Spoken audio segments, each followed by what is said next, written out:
So my name is Brian Van Alstyne. I get to manage all the wonderful things that happen in this building. The side that you saw over there, of course, was the mechanical development shop. So many fun things, engineers playground and all that other stuff. This side, we get to find out whether or not things are going to survive in the environments that they're put in, and whether or not we have a good faith that they're going to meet customers' expectations. Funding for the laboratory is coming from the product research and development teams. We do product development here. Best way for us to be engaged is just as early in the process as we can possibly get, and then that's going to usually wind up with us providing things like target specifications. You know, this is the kind of design levels that you need to meet in order to survive in the environment and those sorts of things. These get put into the product specifications and then, of course, subsequently and ultimately designed into the products. Now, the best way to use me is about the time that you've got a prototype, a nasty little old prototype, something that came off of a computer screen. That's the time to engage us. Ultimately, if we find a problem, it's probably going to be extremely mechanical. In the process of doing something like that, gee, it only costs you a few pennies for an electron to move around on a CAD screen, and you can fix a lot of your problems. If you wait till it goes to soft tooling, well, you know, this is going to cost you several $100s. If it goes to hard tooling, thousands. If it goes to the production line, their customers aren't going to be happy with you. This can cost millions of dollars. We don't like it when that happens. So our mission is to try to make sure that those things are not a reality or a way of doing business. It's not nice. So the room that you're standing in is a hemianechoic chamber. We do acoustic noise emissions testing, so this is how much noise the computer is making. We do our testing in accordance with international specifications. We're using ISO 7779 to do the measurements and ISO 9296 to provide the declared values. Mind you now, these are not limits of noise production. What these are is test methods. Assumably, if we tested something using those standards and gave that same thing to somebody else and they use the same standards, we should get the same results. So this is a quite profound thing to go and pull off. You know, what do we test? Basically everything. If it buzzes, clicks, whirs, makes those annoying little, you know, this is the kind of thing that we're looking for. In the case of computers, notebooks, primary noise sources, fans, drives, and believe it or not, optical drives. Optical drives can often cause you a whole bunch of fits.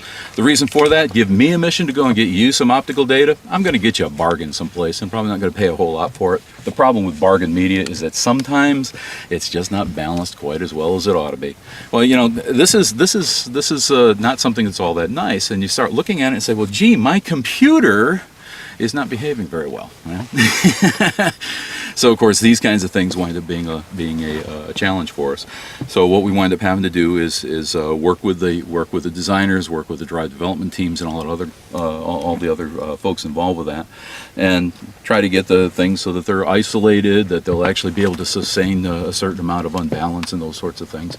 You know, you're not going to make it everything proof, but by golly, if you can minimize it and make it more acceptable to customers, then this is in our best interest. Beyond that, things like desktops, I understand that you're looking at the Elite desktop stuff as well. Desktops, same story on the noise emissions. It's going to be drives and fans, primarily more fans than the drives in those cases. And of course, for larger equipment like servers, fans. So, and of course, you know, do we listen to it? Oh yeah, we listen to everything. Anything that'll come across our doorstep, anything we can get our hands involved with, and we'll go ahead and work with it. So, but yeah, normal course of events. We are dealing with new state-of-the-art technology, things that come in here have not been seen anyplace else. And when we test it, we're testing it sometimes for the first time, and certainly, you know, are you going to anticipate that it fails? Well, oh yeah. As a matter of fact, I'm surprised when it doesn't fail. So we got this nice little idea to go ahead and use this beautiful compression machine and that table and that nice little post bit that's sticking down from underneath there. Now the idea is that we're going to take that bit, we're going to run it down into the back of the computer and put a point load onto it and find out how much load we can put onto it before the thing breaks. Understanding a whole bunch of those kinds of things and making some improvements and getting some field improvements associated with it.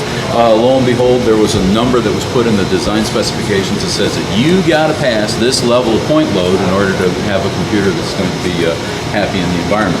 So I'm going to abuse this thing. This is a whole bunch of fun, and this one's been profound because this one goes quite a bit beyond what the normal load was from a number of years back.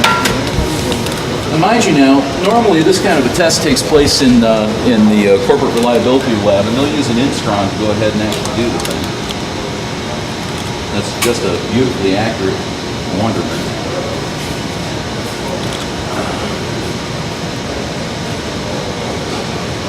It's like watching grass grow during the day.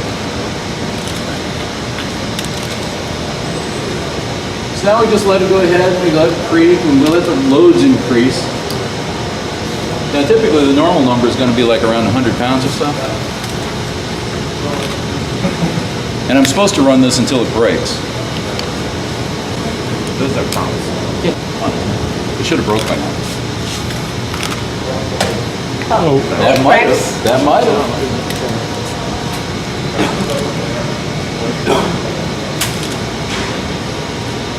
So I heard a little pop at around 100. We'll see. We'll see whether or not.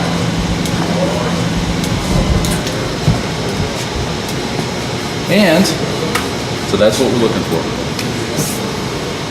So that one actually ran a little bit, almost twice of what the design spec was before it finally went top. So, and that's the kind of thing that the guy was seeing in his BMW after closing his golf club.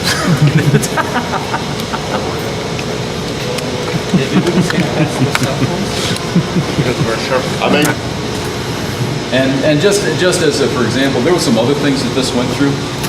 If you take a look at the shadows that are on here, you're going to see my right foot, my left foot, Jimmy's foot, and then Jimmy's foot went over here and over here again. So this has been stepped on several times this morning too. So we finally, and I would consider this actually a goal.